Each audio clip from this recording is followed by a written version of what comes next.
ご視聴ありがとうございます。KK です。今回の動画ではポインセチアの描き方、ヒイラギの葉の描き方など私なりに紹介していきたいと思います。まず上から見たポインセチアは丸を基本に考えます。そこから花びらのように見える葉を伸ばしていきます。枚数は特に決まっていませんが、今回は6枚の葉を描きました。葉の大きさも少し大きいものや小さいものがあった方が自然になるように思います。葉と葉の間に下の葉を描くとさらに豪華になっていくと思います。そして花びらに見えるところは葉っぱなので葉脈も描いておきます。実のように見える花を中央に描いて出来上がりです。斜め上から見たポインセチアは楕円形を基本に考えます。中心となる点は中央より上の方に置きます。そしてその中心となる点を通るように3本の線を引くと大体の葉の方向が決まります。中心となる点から楕円形の円周に向かって葉を描いていきましょう。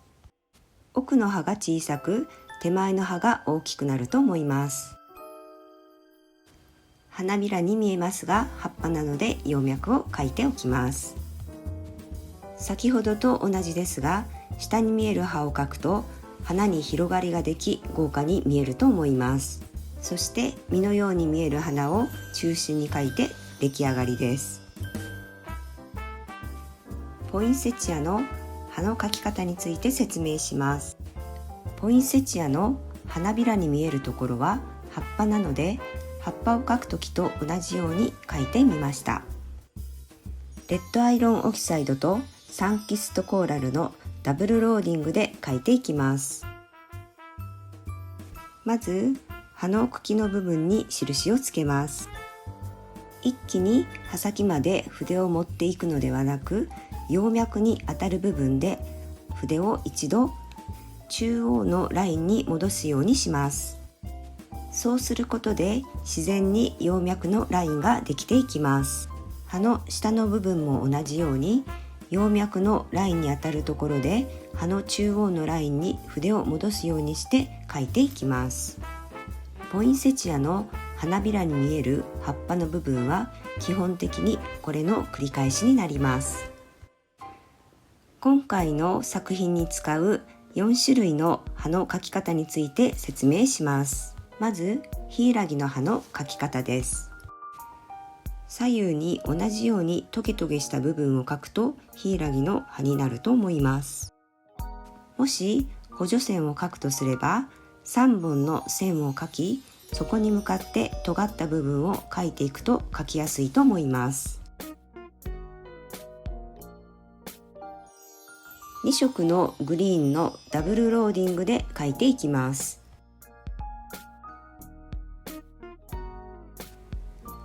葉の尖った部分に合わせるようにして筆を動かしていきましょ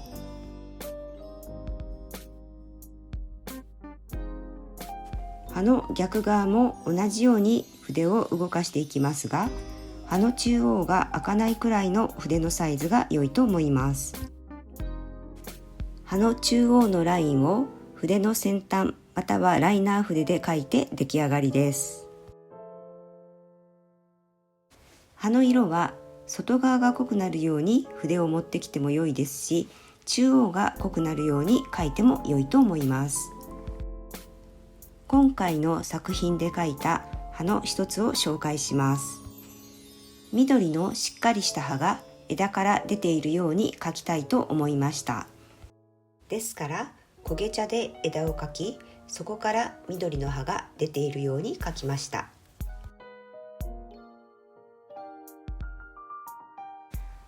葉はとても短い S ストロークのような感じです。筆に1色だけつけるフルローディングや2色をつけたダブルローディングで描いていきました。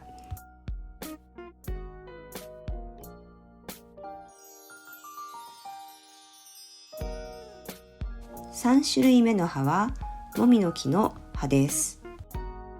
中央のラインからギザギザとした葉を描くともみの木の葉のように見えると思います。筆で描くときは平筆の先を使い左右に動かしてその様子を表しました。1色目はグリーンスイを使い、2色目はパイングリーンという濃い緑を使いました。3色目はパイングリーンとバーントアンバーのダブルローディングで焦げ茶色の部分が中央のラインに来るように描いています。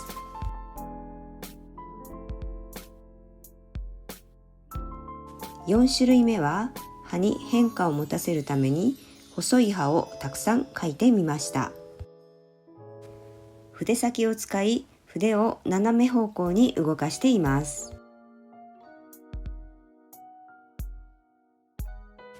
こちらはグリーンで茎を描きました。ここからは作品の制作過程です。